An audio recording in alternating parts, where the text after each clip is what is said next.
नमस्कार साथियों, स्वागत आप सबों का। सातवां फेज एसटीईटी हो, बिहार शिक्षक बहाली हो या फिर सातवें फेज में आने वाली कोई भी अन्य वैकेंसी हो, बिहार में शिक्षा मंत्री ने लगातार विधानसभा हो या विधान परिषद हो उसमें वक्तव्य अपने दिए हैं।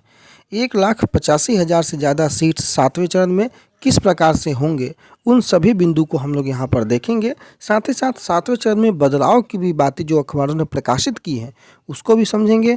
और हमने लिखा है कि आचार संहिता के बाद आएगा विज्ञापन।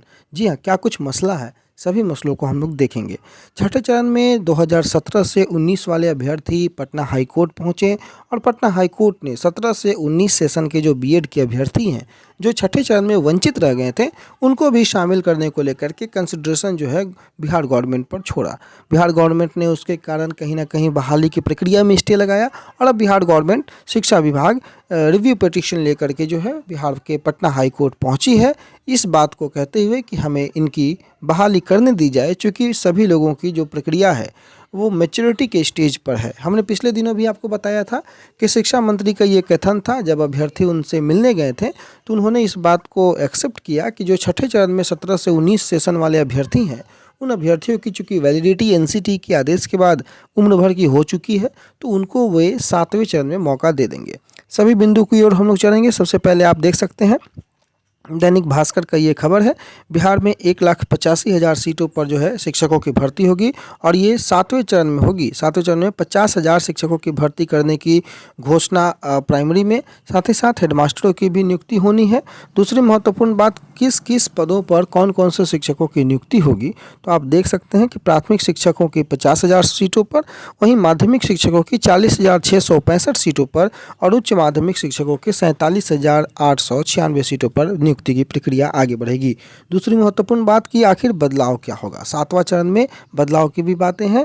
जैसा कि हमने बताया था कि अभी तक सिर्फ ऑनलाइन सेंट्रलाइज रिक्रूटमेंट बोर्ड की बातें या फिर मुखिया जनप्रतिनिधि की जो अहमियत है उसे कम करना और नियोजन इकाई की स्वायत्ता बरकरार रखते हुए एजुकेशन डिपार्टमेंट अपने तरीके से जो है सेंट्रलाइज रूप से बहाली की प्रक्रिया को आगे बढ़ाएगी। अखबारों ने भी प्रकाशित किया है कि सरकार सातवें चरण की शिक्षक नियुक्ति की प्रक्रिया में बदलाव ला सकती है और ये भी खबरें कहीं ना कहीं इशारा करती है केवल और केवल सातवें चरण की वैकेंसी के सेंट्रलाइज होने की पूरी उम्मीद है।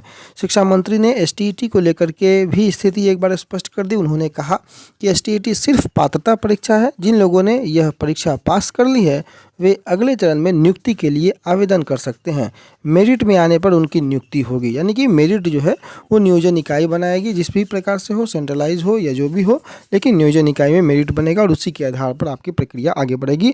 इसके अलावा अब तक कुछ भी निकल कर बाहर नहीं आया है सातवें चरण के बदलाव को लेकर के। दूसरी ओर हम अगर चले तो ये भी खबर जो है आज के अखबारों में भी आप लोगों को मिलेगा। विधान परिषद में शिक्षा मंत्री ने जवाब देते हुए कहा कि राज्य में 8386 जो पंचायत में खोले गए +2 स्कूल हैं उसमें 2 वर्ष के अंदर पर्याप्त कक्षाओं की व्यवस्था कर ली जाएगी और 7.5 से 8 हज़ार करोड़ रुपए इसमें खर्च होंगे। इस योजना में राज्य सरकार ने स्वीकृति दे दी है और शिक्षा विभाग के 2022-23 के बजट पर वाद विवाद में सरकार का ये पक्ष रख रहे थे। साथ ही शिक्षा मंत्री ने कहा कि 41,000 शिक्षकों की उन्होंने नियुक्ति कर ली है और न्यायालय का हस्तक्षेप अगर नहीं होता तो अब तक माध्यमिक उच्च माध्यमिक की 32,000 से ज़्यादा शिक्षकों की नियुक्ति भी हो चुकी होती। परंतु उन्होंने नीचे देख रहे होंगे जो ब्रैकेट में है कि न्यायालय से उन्होंने अनुरोध किया है कि छठे चरण की नियुक्ति प्रक्रिया पूरे होने दे। सातवें चरण में उन छूटे हुए अभ्यर्थियों को भी शामिल किया जाएगा जिन्होंने पहले आवेदन नहीं किया था। ये इंडिकेशन है 2017 से 19 सेशन के अभ्यर्थी जो कि उस समय आवेदन से वंचित रह गए थे, जिन्होंने कोर्ट का रुख किया था और कोर्ट ने उन्हें शामिल करने का आदेश दिया था। नीचे के लाइन में अगर आप देखेंगे तो विधान परिषद चुनाव के बाद शिक्षकों की नियुक्ति होगी, यानी कि शारीरिक शिक्षकों की नियुक्ति के बारे में ये कहा जा रहा है। शिक्षा मंत्री ने टीईटी एसटीईटी अभ्यर्थियों को थोड़ा धैर्य रखने को कहा है और ये भी कहा है कि विधान परिषद चुनाव की आदर्श आचार संहिता खत्म होते ही हफ्ते भर में शारीरिक शिक्षकों की नियुक्ति की प्रक्रिया शुरू कर दी जाएगी, यानी कि 1 हफ्ते के अंदर जब ये प्रक्रिया विधान परिषद के चुनाव की खत्म होगी तब जाकर के ये प्रक्रिया की जो है वो शुरुआत की जाएगी।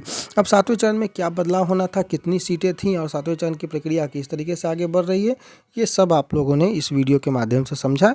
तो फिलहाल के लिए यही बड़ी खबर। आने वाले समय में जो भी अपडेट होंगे आप लोगों तक अपडेट हम पहुँचाते रहेंगे। चैनल पर नए हैं तो सब्सक्राइब करना बिल्कुल ना भूलें। धन्यवाद।